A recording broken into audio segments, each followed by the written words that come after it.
இனிமேல் எல்லாமே Modi comeback comeback தான் பேசுவாங்க, கோ பேக்னு பேச மாட்டாங்க. கஷ்டமா இருக்குது எங்களுக்கு. இப்படி ஒரு விளம்பரம் பத்தி அவர் வாழத்தை விட கம்முன்னு விட்டுறலாம் இதை. அது தேர்தல் ஆணையமா இல்லை பிரதமர் ஆணையமான்னு தெரியலையே. அடுத்தது பிரமிஸ் ஆக மாட்டாரு, துறவியா போறாருன்றதுக்காக ரோடு சூப்பராக காட்டி முடிச்சிட்டாரு. இப்போ மண்டபத்துக்கு தியான ஷோ காட்டுறாரு, அவ்வளோதான்.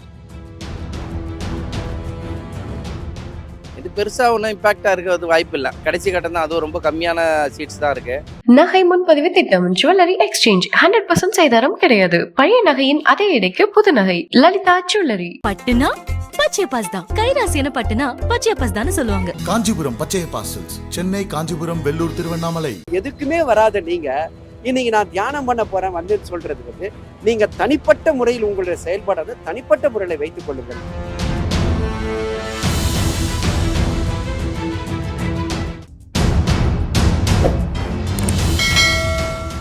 கன்னியாகுமரியில் விவேகானந்த மண்டபத்தில் பிரதமர் மோடி தியானம் செய்து வருகிறார். தேர்தல் சமயத்தில் பிரதமர் மோடி தியானம் செய்வது விதிமீறல் என குற்றம் சாட்ட இது ஆன்மீக பயணம் என பாஜக தரப்பு கூறுகிறது. இது ஆன்மீக பயணமா அரசியல் பயணமா என மக்களிடம் கருத்து கேட்கலாம் வாங்க. தன்னை வெளிப்படுத்தி அவரு இன்னும் அதிகப்படுத்துறாரு. இன்னும் நான் தான் வரணுன்ற ஒரு ஆசை அவருக்கு. அவர் வரக்கூடாது, எங்களை பொறுத்து அவ்வளவுதான். தமிழ்நாட்டுக்குள்ள வரக்கூடாது. அவர் விளம்பரப்படுத்துறதுக்காக தான் அவர் அந்த இது செய்யறாரு, மோடி இது செய்யறாருன்னு சொல்லி அதை விளம்பரப்படுத்துறாங்களே தவிர அது யாருன்னு அது சரி அது அப்படின்னு பொதுமக்களே சொல்ல மாட்டாங்க. உண்மையை பார்க்க போனா அவர் செய்யறது ரொம்ப ரொம்ப தப்பு. எவ்வளோ இந்த நாட்டில் எவ்வளோ செய்வேந்தெல்லாம் இருக்குது, அதெல்லாம் செய்யலை. அந்த ஒரு மதத்தை குறித்து அவர் பேசி அந்த மனுஷாளுங்களை தான் அவர் கவர் பண்ணுறாரே தவிர தமிழ்நாட்டுக்கு நல்லத்தை செய்யணும்னு அவர் செய்யலை. அவங்க அந்த நாட்டு ஜனந்தான் அவரை தூக்கி வச்சு பேசுகிறாங்க. நம்ம நாட்டில் இருக்கிறவங்க யாரும் அவரை பேச மாட்டாங்க. கஷ்டமாக இருக்குது எங்களுக்கு. எங்கள் நாட்டில் இந்த மாதிரி ஒரு புகார் பண்ணி இப்படி ஒரு விளம்பரம் பற்றி அவர் வாழத்தை விட கம்முன்னு விட்டுடலாம் இதை. ஒரு நாட்டினுடைய பிரதமராக இருக்கும்போது எலெக்ஷன் விதிகள்லாம் இன்னும் கேன்சல் ஆகலை. அவர் வர்றது விதிமுறையில் மீறல் தான். இது வன்மையாக மக்கள் கண்டிக்கணும். அது தேர்தல் ஆணையமா இல்லை பிரதமர் ஆணையமான்னு தெரியலையே. அது பார்க்கணும். நம்ம தேர்தல் ஆணையம் பாரபட்சமாக பண்ணுறாங்கன்னு நினைக்கிறேன். அது ஆன்மீக பயணம் கிடையாது, அரசியல் பயணம் தான். இந்த நேரத்தில் வரக்கூடாதுன்னு அவருக்கே தெரியுமில்ல. முன்னே வந்தார், வரக்கூடாது. அவர் ட்ரை பண்ணுறாரு. இங்கே கூட ஏதாவது ஒன்று பிஜேபி ஆட்சி உருவாக்குறதுக்கு ட்ரை பண்ணுறாரு. அதனால் ஏதாவது ஒரு முயற்சி பண்ணிகிட்டே இருக்கிறாரு. கன்னியாகுமரி, ராமேஸ்வரம் அது மாதிரி ஏதோ பண்ணி மக்கள் இதில் நல்ல பேர் வாங்கி ஏதோ ஆட்சி தொடங்கலான்னு ஐடியா பண்ணுறாரு. இருக்கலாம். இனிமேல் எல்லாமே மோடி கம்பேக் கம்பேக் தான் பேசுவாங்க, கோ பேக்னு பேச மாட்டாங்க.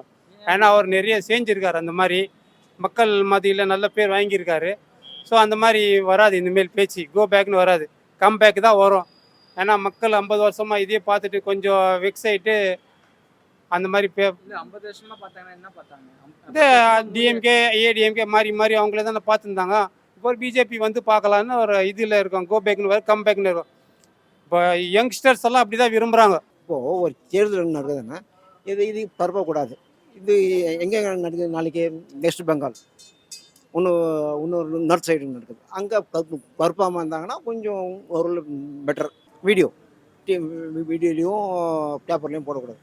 ஏன்னா இது விவேகானந்தா வந்ததே நம்ம கல்கட்டாவில் இந்த வெஸ்ட் பெங்கால் வந்திருக்காரு. இன்கேஸ் இவர் அங்கே தியானம் பண்ணது அங்கே ஒரு பாசிட்டிவோட ஆகிறதுக்கு வாய்ப்பு இருக்கு இல்லையா? அதாவது நான் தான் அப்படின்றத எல்லாரையும் கவர் பண்ணுறதுக்கோசம். ஏன் மற்ற துறவிகளாம் இருக்காங்க இந்தியாவில், எப்போ இதோட அவர் துறவியாக போகிறாரு. அதாவது இப்போனா நான் அவர் இதோட லாஸ்ட் துறவி. அடுத்தது பிரமிஸ் ஆக மாட்டார், துறவியாக போகிறாருன்றதுக்காக இங்கே தமிழ்நாட்டினுடைய லாஸ்ட் இது சுவாமி விவேகானந்தத்தில் துறவியாக போகிறார். ஷூட்டிங் மாரி தான் அது அவர் பிரைம் மினிஸ்டருக்காக வரல. தியானம் பண்ணுறது ஒரு துறவிங்க தரணும்னா எல்லாம் மொத்தம் துறவியும் தான் துறவியாக வருவாங்க இல்லையா? இவர் முற்றம் துறவி கிடையாது இல்லை, ஒரு பிரஜை. ஒரு இந்திய நாட்டினுடைய உலகத்தில் ஜனநாயக நாட்டில் இவர் பிரைம் மினிஸ்டர். அப்படி இருக்கும்போது அவர் தனிப்பட்ட வந்துக்கிறாருன்னா தான் இது வரலையே. அவர் இப்போ அட்பிரசன்ட் பிரைம் மினிஸ்டர் தான் இருக்கார் இல்லையா? அட்பிரசன்ட் இப்போயும் பிரைம் மினிஸ்டர் தானே. அவர் பண்ணுறது செயல் பார்க்கும்போது கோ பேக்ன்றது கரெக்டான இது நல்லது தானே. அது சொல்கிறது அது ஒன்றும் தப்பு ஒன்றும் கிடையாது இல்லை. அவர் அதுமாரி செயல்பாடுகள் அதுமாரி இருக்கிறதுனால கோ பேக்ன்றாங்க. அதில் ஒன்றும் தப்பு ஒன்றும் கிடையாது இல்லை. அரசியல் நோக்கத்தோடு இருக்கிற ஆன்மீக பயணம், அது அந்த நோக்கம் தான். இது வரைக்கும் அவர் ஆன்மீக பயணத்துக்காக வந்ததில்லை தமிழ்நாட்டுக்கு. அரசியலுக்கு அப்புறம் தான் வந்து வராரு அவர் அடிக்கடி. அதனால் அது வந்து அரசியல் நோக்கத்தில் இருக்கிற ஆன்மீக பயணம் தான் நான் நினைக்கிறேன். அவருக்கு ஆன்மீக முழுமையான எண்ணங்கள் இருந்தாலுமே பட் அரசியலாம் அவர்கிட்ட மேக்ஸிமம் இருக்கிறது. இப்போ அவர் பிரதமராக இருக்கிறதால அவரை நம்ம அரசியல் நோக்கம் தான் பார்க்க வேண்டியதாக இருக்குது. அவர் நம்மளை ரொம்ப ரெஸ்பெக்ட் பண்ணுறாரு. அவங்களுடைய பர்செப்ஷன் அதுக்கு இதுக்கு சம்மந்தம் இல்லை. அவர் வரணும்னு தோணிருக்கு, வந்திருக்காரு. இது அரசியல் ஸ்டாண்டு தானே, இதில் என்ன கேள்வி இருக்குது? வந்து அரசியல் பண்ணுறதுக்காக தான் பண்ணுறாரு. ஒரு பக்கம் ஜெயிச்சிரும்ன்ற நம்பிக்கையில் வந்து பண்ணுறாரு. தனிப்பட்ட ரீதின்றது நம்ம சொல்ல முடியாதுல்ல. இப்போது இது வந்து அவர் டிவைன் பிளேஸ் கிடையாது. பொதுவாக அவர் ஏற்கனவே செய்கிற வேலை அந்த இடத்துல ஸ்பெசிஃபிக்காக வரான்னு சொல்லும்போது கொஞ்சம் ரெஸ்ட் எடுக்கத்தாகவும் இருக்கலாம். மேபி ரெஸ்ட் எடுக்கத்தாகவும் இருக்கலாம். எனக்கு சம் இன்டென்ஷன் இருக்குன்றது தான் இது. டெலிகாஸ்ட் பண்ணுறது அது அவ்வளோ முக்கியமான விஷயங்கள். அது இண்டிவிஜுவல் விஷயமாச்சு. அது எதுக்கு பப்ளிக்கில் ஸ்கோர் பண்ணுன்றது தான். அது அவரோட இண்டிவிஜுவல் இன்டென்ஷன். அது பொதுவாக அதை எக்ஸ்போஸ் பண்ணக்கூடாது. அதுக்கு இவருதான் தெரியுமே, இவரோட ஆட்சி இவங்க பயன்படுத்துகிறாங்க, வேற ஒன்றும் இல்லை. அதுதான் விஷயம். இது பெருசாக ஒன்றும் இம்பேக்டாக இருக்கிறது வாய்ப்பு இல்லை. ஒரு லாஸ்ட்டு கடைசி கட்டம் தான், அதுவும் ரொம்ப கம்மியான சீட்ஸ் தான் இருக்குது. அதனால் இது இம்பேக்ட் இருக்காதுன்றது என்னோட கருத்து தான். அவ்வளோ.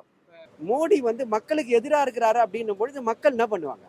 தங்கள் எதிர்ப்பு it is a democratic right of a person of this country. ஒரு மனிதனும் தன்னுடைய எதிர்ப்புணர்வை காட்டுவது என்பது டெமோக்ராட்டிக் ரைட். அந்த அடிப்படையில் மக்கள் வந்து என்ன பண்ணுறாங்க? எதிர்க்கிறாங்க. இந்த மாதிரி வராத, நீ சொல்லாத, இது தப்பானது. இவ்வளவு காலம் ஜனங்களுக்காக நீங்கள் மணிப்பூரில் போய் ஏதாவது குரல் கொடுத்தீங்களா? இல்லைங்களா? இந்தியாவில் இருக்க எத்தனையோ இடங்கள்ல பிரச்சனை நடந்தது. நாங்கள் வெள்ளத்தால் பாதிக்கப்பட்டு கஷ்டப்பட்டோம், இல்லைங்களா? அன்னைக்கு நீங்கள் வந்தீங்களா இங்கே? இல்லைங்களா? எந்த இடத்துக்கு எதுக்குமே வராத நீங்கள் இன்னைக்கு நான் தியானம் பண்ண போகிறேன் வந்து சொல்கிறது வந்து நீங்கள் தனிப்பட்ட முறையில் உங்களுடைய செயல்பாடு தனிப்பட்ட முறையில் வைத்துக் கொள்ளுங்கள். மக்களிடத்தில் என்ன பண்ணாதீங்க. இதுக்கு தொலைக்காட்சியில் இது பண்ணுறது, காட்சி ஊடகங்களில் இது பண்ணுறது தவறானது. இது 100% தவறானது. இந்த மாதிரி வேலையை எந்த தலைவரும் செய்யக்கூடாது. தப்பானது. தியானம் பண்ணுறது வந்து அது அவர் சொந்த விருப்பம். ஆனால் தேர்தல் நடத்துவது தவறு. தேர்தல் நடத்த விதிமுறைகள் வந்து தேர்தல் கமிஷன் வந்து சரியாக கேட்கல. தேர்தல் கமிஷன் வந்து பிரதம மந்திரியுடைய கைப்பாவையாக செயல்படுது. வர அதுதான் அந்த நியமிச்சு அவங்க சொல்கிறத கேட்குற அளவுக்கு வச்சுருக்காங்க. சட்டப்படி வந்து குற்றம் இது. இப்போ இதே ஸ்டாலின் போயிருக்க முடியாதா? எல்லாரும் போய் தியானம் பண்ண முடியாது? ஏதாவது ஒன்று பண்ண முடியாதா? பண்ணலாம். ஏன் பண்ணலாம்? அப்போ இவருக்கு ஒரு சட்டம் நாட்டில் இவர் வகுத்துக்கிட்டார். மகாராஜா என்ன சொல்கிறாருன்னா, இவர் மகாராஜா கிங், அதாவது எல்லாத்துக்கும் ஒரு கிங்காக பார்க்குறார். சரித்திரத்தில் எனக்கு யாருமே இல்லை, யாருமே இல்லாதவன் எதுக்காக என்னை அலையிற? பிரதம பதவிக்கு அலையக்கூடாது. டக்குன்னு நீ போன மட்டுமே வேற ஆள்கிட்ட கொடுத்து நீங்கள் இருங்க, நான் அரசியல் விட்டு ஒதுங்கிறேன்னு சொல்லலை. அப்போ உனக்கு அந்த ஆசை இருக்குது, அந்த உணர்வு இருக்குது. அந்த உணர்வுள்ள நீ வந்து மக்களை பார்க்குறேன், மக்களுக்காக நான் சொல்கிறது மாபெரும் தவறு. நாளைக்கு என்ன செய்வாங்க? அவங்க ஜெயிச்சிட்டாங்கன்னா அவர் தியானம் பண்ணதுனால ஜெயிச்சாருப்பாங்க. இதுதான் நடக்கும். மோடி ஷூட் பண்ணுற ஃபோட்டோ ஷூட் எடுக்கிறாரு. ஃபோட்டோ ஷூட் எடுத்து மக்களுக்கு வெளியிடுறாரு. ஏன்னா அவர் சின்ன வயசோடைய ஆசை. அவர் டிவி தர இல்லையா? அப்போ அவர் என்னென்ன கனவு கண்டாரோ அந்த ஆசையை வந்து இப்போ நிறைவேற்றி கொள்றாரு. ஆமாங்க, ஒரு பிரதமர் வந்து ஷோ காட்டுறாருங்க, ரோடு ஷோ காட்டுறாருங்க. ரோடு சூப்பராக காட்டி முடிச்சிட்டாரு.